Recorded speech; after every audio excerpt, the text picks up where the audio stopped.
తాకట్లో ఉన్న బంగారాన్ని విడిపించి ఆ రోజున మార్కెట్ ధర కట్టి మిగిలిన డబ్బును మీకు అందిస్తుంది కొమ్మూరి గోల్డ్. సో నార్మల్లీ అంటే మీ గురించి ఇంకోటి విన్నాను సార్. అది పెద్ద అది తప్పుగా అనుకోకండి, నెగిటివ్ థింగ్ అనుకోకండి. అంటే నార్మల్లీ మీరు మంచి పర్ఫార్మెన్స్ రాబట్టడానికి కొంచెం ఆర్టిస్టులను కూడా సైకలాజికల్లీ కొంచెం వీక్ చేస్తారు, కొంచెం ఇబ్బంది పెడతారు అటు ఇటు. అంటే అట్మాస్ఫియర్ని వార్మ్ అట్మాస్ఫియర్ చేయడం కానీ సంథింగ్ ఏదన్నా. బికాజ్ ఏంటంటే ఆ టైంలో రియలిస్టిక్ పర్ఫార్మెన్స్ కావాలని. సో ఇప్పుడు ఇక్కడికి వచ్చేసరికి ఇది కొంచెం ఈ మూఢనమ్మకాలు, ఈ క్షుద్ర పూజలు అవి మనకు చూసేవాడికే కొంచెం ఒళ్ళు గగురు పొడిచేలా ఉంటాయి. సో మీరు ఆర్టిస్టులని ఆ పర్ఫార్మెన్స్ రాబట్టడానికి ఏమన్నా అక్కడ అట్మాస్ఫియర్ అలా క్రియేట్ చేయడం, కొంచెం వాళ్ళని సైకలాజికల్గా అందులోకి దింపడం, ఇలాంటివి ఏమైనా చేస్తారా సార్? అంటే మీరు ఏదైతే విన్నారో నాకే ఆశ్చర్యంగా ఉంది వినడానికి. సో నాతో పనిచేసిన వాళ్ళంతా ఇప్పుడు మీరు సినిమాలో చూస్తే పనిచేసిన ఎవరికైనా మీరు ఫోన్ చేసి అడగచ్చు. అంటే మీరని వినలేదు? లేదు లేదు, నేను చెప్తున్నాను. ఏదైతే తప్పేం కాదు, మీరు అడగడంలో ఇదేం లేదు, అదే కాదు. కానీ అది కొంతమంది డైరెక్టర్స్ ఉండొచ్చు అలాగా, అంటే ఆ మూడ్ క్రియేట్ చేసి ఆ ఇది చేయడం అన్నీ ఉండొచ్చు. కానీ నా వరకు ఏంటంటే నేను ఫస్ట్ స్క్రిప్ట్ రీడింగ్ అనేది సెషన్ ఒకటి ఉంటుంది ఖచ్చితంగా. సో స్క్రిప్ట్ రీడింగ్ సెషన్ అన్నది అంటే ఎప్పుడైతే కథ చెప్తాం, నా ప్రాసెస్ ఏంటంటే కథ చెప్తాం, వాళ్ళ పాత్రలు చెప్తాం, తర్వాత పాత్ర స్వభావాలు చెప్తాం. అంటే నేను వాళ్ళకి character taluka in and outs అన్నీ కూడా ఇస్తాను. అంటే వాడు ఎలా నడుస్తాడు, ఏం చేస్తాడు, ఎలాంటి బట్టలు వేసుకుంటాడు, సో వాడికి ఏంటి ఇష్టం, ఎలాంటి యాక్సెసరీస్ ఇష్టం, వాడు ఏం మాట్లాడతాడు, ఇవన్నీ కూడా చెప్తాం. సో ఒక ఆర్టిస్ట్గా అవన్నీ వాళ్ళు తీసుకున్నారు తీసుకోలేదు అనేది వాళ్ళ ఇది పక్కన పెడితే నేనైతే చెప్తాను. తర్వాత స్క్రిప్ట్ రీడింగ్ ఉంటుంది, రీడింగ్ సెషన్ ఉంటుంది. అంటే అవైలబిలిటీలు ఉన్న ఆర్టిస్టులు అందరినీ పెట్టి కూర్చోబెట్టి మొత్తం ఇదంతా కూడా చదివి వినిపిస్తాను. అంతవరకు నా పని. తర్వాత సెట్ అంతా కూడా ఏంటంటే సీన్లో ఎక్స్ప్లెయిన్ చేయడం, పెర్ఫార్మెన్స్ ఎక్స్ట్రాక్ట్ చేయడానికి ఆ చుట్టుపక్కల ఉండే వాతావరణాలకు కల్పించాల్సిన పని అయితే లేదు. నేను పని చేసినా, నేను ఇంకెవరి దగ్గర చూసినా సరే ఆ టైప్ అయితే అవసరం లేదు. రెండోది, నా సెట్ విపరీతమైన జోవియల్గా ఉంటుంది. అంటే నేను కొంచెం సీరియస్గా కనిపిస్తాను కానీ విపరీతమైన జోవియల్గా ఉంటుంది, అందరూ ఎంజాయ్ చేస్తారు. ఇప్పుడు ఈ కమింగ్ టు దిస్ ప్రాసెస్ అంటే దీనికి నవీన్ చంద్ర గారు ఏంటంటే మీరు చెప్పినది ఆయనకి ఆపాదించవచ్చు. ఆయన ఒక క్యారెక్టర్ ఒప్పుకున్న తర్వాత ఆ క్యారెక్టర్లు ఇప్పుడు ఇందులో 25 రోజులు ఆయన పని ఉంది, 24-25 రోజులు పని చేసి 27 రోజులు అనుకుంటా, 27 days ఆయనకి పని ఉండింది ఈ సినిమాలో. సో ఈ 27 days కూడా ఆయన క్యారెక్టర్గా ఉండడానికి ట్రై చేస్తారు, ఆ క్యారెక్టర్లో యూజ్ చేస్తారు. తర్వాత సెట్కి వచ్చిన తర్వాత ఇంకా ఈరోజు సీన్లు దీంట్లోనే ఆయన ఆ మూడ్లో ఉంటాడు, అంతవరకు అయితే కరెక్ట్. సో ఆయన స్టార్టింగ్లో ఏంటంటే సార్ నాకు ఇది ఉంది, ఎందుకంటే I want to give my best always. So నాకు ఇది ఒక అలవాటు. సో ఇది చాలా డార్క్ కదా సార్. ఈవినింగ్ అయిన తర్వాత ఆయనకి చిన్న బాబు, 2-3 ఏళ్ళ బాబు ఉన్నాడు. సో ఇంటికి వెళ్తాను కదా సార్, ఒక మామూలు ఏదో సరదాగా చేసే వెళ్ళిన ఇలా కమర్షియల్ వెళ్ళిందంటే అది ఎంత పెద్ద ఏమనిపించదు, సరదాగా ఉంటుంది. ఇదేంటంటే ఒక మూడ్ని క్యారీ చేసుకుంటూ వెళ్తాం కదా. సాయంత్రానికి కొంచెం నేను సిక్ అయిపోయినట్టు అయిపోయి దాన్ని ఇంటికి తీసుకెళ్ళకూడదు కదా. మీరు నాకు ఒక షూటింగ్ అయిన తర్వాత ప్రతిరోజు ఒక ½ an hour కూర్చొని మనం సరదాగా ఏదైనా మాట్లాడుకుని వెళ్ళాలి సార్ అని స్టార్టింగ్లో చెప్పారు. కానీ దానికి అవసరం పడలేదు. రాజారవీంద్ర గారు ఉన్నారు దీంట్లో. సో ఆయన ఉంటే మీకు సెట్ ఎప్పుడు సరదాగా కలుపుకోలుగా వెళ్ళిపోతుంది. అది ఏం కాలేదు, చాలా బాగా చేసాం. ఈవెన్ రాజారవీంద్ర గారు కూడా ఎంతో కొంత భయపెట్టే ప్రయత్నం చేస్తున్నారు. రాజారవీంద్ర గారికి ఇప్పుడు మీరు అన్నీ చూసారా, ఇప్పుడు దాకా చేసిన దాంట్లో ఇది బెస్ట్ క్యారెక్టర్. ఓకే ఓకే, అంతవరకు ఇప్పటి వరకు చేసింది. ఫ్యూచర్లో ఆయన ఏం చేస్తారని నాకు తెలియదు కాబట్టి ఇప్పటివరకు చేసిన దాంట్లో this is the best one. So నాకు 4 క్యారెక్టర్లు కనిపించినాయండి టీజర్లో చూస్తే. ఇప్పుడు నవీన్ చంద్ర గారు, దివ్య పిల్లయ్య గారు, రాజారవీంద్ర గారు, దివి గారు. అవును. సో మేజర్ క్యారెక్టర్స్ ఇవే ఉండబోతున్నాయని తెలిసింది. సర్ప్రైజింగ్ క్యారెక్టర్స్ ఏమైనా ఉన్నాయండి? సర్ప్రైజింగ్ క్యారెక్టర్స్ ఇంకేం లేవండి. వీళ్ళు నలుగురు, ఒక పాప ఉంటుంది. పాపతో పాటు ఒక సర్ప్రైజింగ్ క్యారెక్టర్ ఉంటుంది. అది సినిమాలో చూడాలి. అదే హనీ యాక్చువల్గా.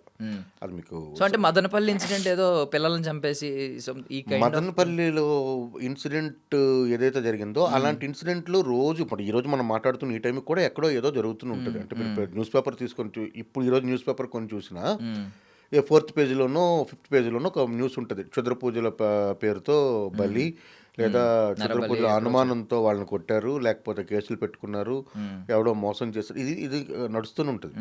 ఏంటంటే ఈ కథ దేని గురించి అంటే, ఈ కథని చీకటి అనే పేరుతో రాశారు. చీకటి అంటే dark side of the human mind. ఈ dark side of the human మైండ్లో నేను ప్రస్తావించింది ఏంటంటే, ఇప్పుడు 9 to 5 జాబ్. మీరు ప్రైవేట్ రూమ్లో పనిచేస్తున్నారు. మార్నింగ్ మీకు 9 o'clock ఆఫీస్కి వచ్చారు, 5 వరకు 6 వరకు పనిచేస్తారు, లేదంటే ఎక్స్ట్రా పని చేస్తే ఇంకో 10 గంటల వరకు పనిచేస్తారు. దాని తర్వాత యూ హ్యావ్ ఏ లైఫ్. ఇంటికి వెళ్తారు, భోజనం చేస్తారు, అమ్మ నాన్నలతో కబుర్లు చెప్తారు, పెళ్ళైతే భార్యతో కాసేపు కబుర్లు చెప్తారు, కూర్చుంటారు, టీవీ చూస్తారు. ఇది మన రెగ్యులర్ లైఫ్. ఓకే, మనకి ఒడిదుడుకులు ఉంటాయి, ఫైనాన్షియల్ ట్రబుల్స్ ఉంటాయి, మెంటల్గా కొంత ఏదో ఉంటుంది, ఇంట్లో ఆరోగ్య సమస్యలు రావచ్చు. ఇదంతా కూడా హ్యూమన్ దీంట్లో ఉండే ఒక బేసిక్ ప్యాటర్న్. ఇది కాకుండా మీరేం చేస్తారంటే ఎన్హాన్స్ కోసం ఆలోచిస్తారు. అంటే దీనికంటే బెటర్ ఆపర్చునిటీ ఏమొస్తుంది, బెటర్ డబ్బులు నేను ఇంకా బాగా ఎలా సంపాదించవచ్చు, నేను ఇంకేమైనా సైడ్ హాస్టల్స్కి వెళ్ళొచ్చా, ఒకే దగ్గర పార్ట్ టైం జాబ్ ఇవన్నీ మనం అందరం ఆలోచించేవి. ఎందుకంటే enhancement of our life style అంతే కదా. ఇలా కాకుండా ఈజీ మనీ గురించి, ఈజీ పవర్ గురించి ఈ పనంతా చేయకుండా, అంటే ఇందులో కంప్లీట్గా కన్సిస్టెన్సీ ప్లస్ మనం చేయాల్సిన పని, దానికి కావాల్సిన హార్డ్ వర్క్, శ్రమ ఇవన్నీ ఉన్నాయి. ఇవన్నీ ఏం లేకుండా నువ్వు పలానా క్షుద్ర పూజ చేస్తే నీకు ఈ పవర్ వస్తుంది, నీ కెరీర్ బాగలేదు, నీ కెరీర్ బాగుండాలంటే నువ్వు పలానా గుడికి వెళ్ళి 4 కోళ్ళు కొయ్యి, ఇంకో దగ్గరికి వెళ్ళి, ఇదంతా కూడా ఫస్ట్ లెవెల్ ఆఫ్ బ్లైండ్నెస్. ఇది మనిషిని కమ్మేసి మొట్టమొదటి. దీని నెక్స్ట్ లెవెల్ నరబలి ఇవ్వండి, చిన్నపిల్లలను పెళ్లి చేసుకోండి, ఇవన్నీ మీకు తెలుసు కదా. గ్లాడ్ మీకు ఇవన్నీ తెలుసు కాబట్టి, లేకపోతే ఇది మొత్తం చెప్పాలి, ఈ జనరేషన్ చాలా మంది తెలియవు. సో కన్ని పిల్లల్ని పెళ్లి చేసుకోవాలి, కన్యరకం చేయాలి, తర్వాత ఇలాగ అంటే మనం ఊహించలేనంత దారుణము నికృష్టమైనవి చాలా ఉన్నాయి. దేవుడు ముందే దేవుడు అంటే ఇలాంటి ఒక ఏదో దేవత ఉంది, క్షుద్రదేవత, దాని ముందు రమ్మించాలి అని దాని ముందే ఒక సెక్స్ చేసి పెర్ఫామ్ చేసి ఆమెకి ఇది చేయడం అనేది. తర్వాత మీకు పీరియడ్ బ్లడ్ని తీసుకెళ్ళి అక్కడ ఏదో పూజ పెర్ఫామ్ చేయాలని, ఇలాంటివన్నీ ఉన్నాయి చూసారు. ఇదంతా కూడా వికృతమైన, దీంట్లో ఎక్స్ట్రీమ్కి వెళ్ళే వాళ్ళు ఉంటారు. వాళ్ళు ఏంటంటే ఏ పని చేయరు.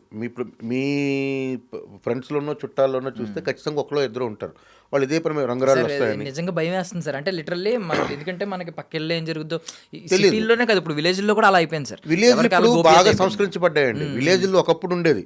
విలేజ్లో ఏంటంటే ఒక చేతబడి చేసేవాడు అంటే వాడిని టాలరేట్ చేసేవారు కాదు. వాడు ఒకటో రెండో ఏవైనా చావులో లేకపోతే ఏదైనా సస్పిషియస్గా జరిగితే వాడిని కొట్టడమో ఊరు నుండి తరిమడం అని చేసేవారు. ఇప్పుడు ఏంటంటే వాళ్ళు చాలా ఎడ్యుకేట్ అయిపోయారు. విలేజ్లో ఎవరు అంత ఖాళీగా లేరు. అంటే నేను అనేది ఏంటంటే పక్కెళ్ళలో ఏం జరుగుతుంది అదే అంటారు విలేజ్లో. అది మరుగుమందు అని ఒకటి ఉండేది. అంటే నేను మీ కాఫీలోనో టీలోనో లేకపోతే అందులో మళ్ళీ రకరకాలుగా నమ్మకాలు కదా. అది ఒకప్పుడు అలాంటి మందు అంటే అది ఎలా వాడేవారంటే ఒక అమ్మాయికి పెళ్లి చేస్తారు, మంచి ఇంటికి ఇస్తారు, కట్నం ఇస్తారు. ఇదంతా కూడా నేను చెప్తున్నా ఒక 30-40 ఇయర్స్ బ్యాక్. కట్నం ఇచ్చి పెళ్లి చేసి అంతా చేసిన అతని తాలూకా మొత్తం సేవింగ్స్ అన్నీ ఆ కూతురు పెళ్లికి పెట్టి, ఒక తండ్రి పెళ్లి చేసిన తర్వాత అమ్మాయి కాపురం బాగోదు. అల్లుడు తిరిగిపోతో లేకపోతే జోదుగాడో స్థిరం లేనాడో అయితే, పిల్ల మాట వినట్లేదు, వాడు పొద్దున్న లెగిస్తే సద్యోగంకి లేకుండా బయట తిరుగుతున్నాడంటే వాడికి మందు పెట్టడానికి ఏమైనా ఉంటే చూడండి అంటే, ఆ మందు సంపాదించడానికి 3-4 సంవత్సరాలు పట్టేది. అంటే ఎవరి దగ్గర ఆ మందు ఉందో తెలియదు, బట్ అది నిజమా కాదని ఎవరికీ తెలియదు. ఒక గుడ్డి నమ్మకం. ఆ మందు పెడితే ఆ మందు పెట్టిన తర్వాత అతను కొంచెం మాట వింటున్నాడమ్మా, ఇదంతా ఇలాగా పుకార్లు ఉండేవి. ఇది 100% సక్సెస్ అయిందని ఈ రోజు వరకు చెప్పిన వాళ్ళు ఎవరూ లేరు.